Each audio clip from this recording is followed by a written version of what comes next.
A rectangle with a length and width of any two of the numbers of this sequence forms what is known as the golden rectangle, a perfect rectangle. A golden rectangle can be broken down into squares the size of the next Fibonacci numbers down and below. If we were to take a perfect or golden rectangle, break it down into smaller squares based on Fibonacci's sequence, and divide each with an arc, the patterns begin to take shape. We begin to see Fibonacci's spiral. The spiral in and of itself is insignificant. Its importance is revealed in where we find it. Take, for example, the sunflower.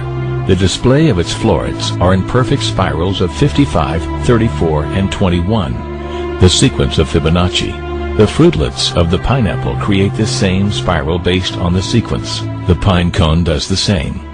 As currents move through the ocean and the tide rolls onto the shore, the waves that bring in the tide curve into a spiral that can be mathematically diagrammed onto a plot at the points 1, 1, 2, 3, 5, 8, 13, 21, 34, and 55. Buds on trees, sand dollars, starfish, petals on flowers, and especially the nautilus shell are formed with this exact same blueprint.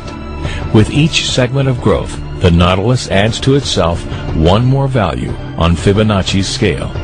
This blueprint can be seen around us on a small scale every day, but the greatest example of all is directly above our heads. At an average of 100,000 light years across, even the spiral of the galaxies above us are formed with the exact design that the tiny shell is formed. This sequence, or blueprint, appears to be the trademark of a designer, a proof of a creator, something left behind indicating the one who was there, a fingerprint.